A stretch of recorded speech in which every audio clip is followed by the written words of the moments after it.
গৃহপালিত পশু, খুব সুন্দর। এটা কেনা হয়েছিল 5,000 টাকায়। আর ভাগ্নির কাছে দিয়েছিলাম আদি, আমরা বলি আদি, উত্তরাঞ্চলে আদি বলে, অনেক জায়গায় বড়টাও বলে। তো ভাগ্নি পুষেছে। এটা দেখেন অনেক অনেক সভ্য শান্ত। এটা ঘরে, বারান্দায়, বাইরে সব জায়গাতেই ঘোরাফেরা করে।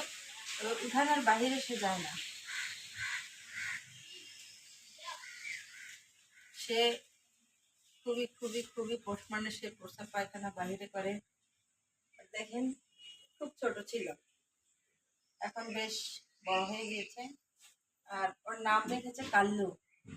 কাল্লু বলে ডাকলে সে ছুটে চলে আসে খাবারের জন্য। দেখেন বাটি ভর্তি ভাত সে খেয়ে ফেলেছে।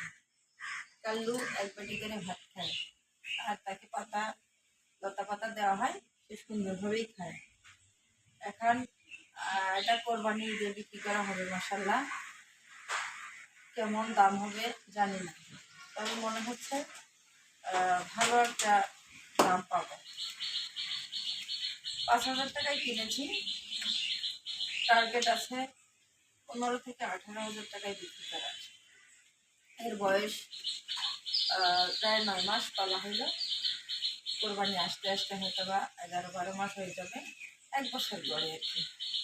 দেখেন কত সুন্দর চুপচাপ আছে। এর শিংগুলি দেখেন খুব চমৎকার, খুবই খুবই ভয়ঙ্কর, আর খুব দেখতে সুন্দর। এর মাথায় যদি ব্রাকাটা দাগ, খুবই সুন্দর সে দেখতে। কিন্তু গায়ের পুরাটা রং কালো, তো এজন্য নাম দিয়েছে কাল্লু। খুব সুন্দর আর কি।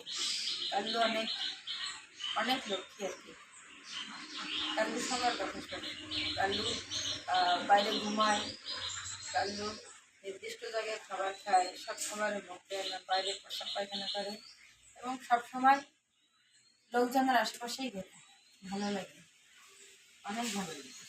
দেখেন আমি কত আদর করতেছি, সে যাচ্ছে না, সে এখানেই দাঁড়িয়ে আছে। আসলে ভালোবাসা প্রিয় সবাই, সে হোক না পশু পাখি, হোক না মানুষ, সকলেরই ভালোবাসার পাগল। এটাই ও বুঝিয়ে দিচ্ছে। ভালোবাসার কারণে বললেন হাতিও নাকি পথ মানুষ, আসলে এটাই সত্য। ও বুঝিয়ে দিল, খুবই সুন্দর। ওকে দেখলে মনটা ভরে যায়। ওকে বিক্রি করতে অনেক কষ্ট হবে। আমরা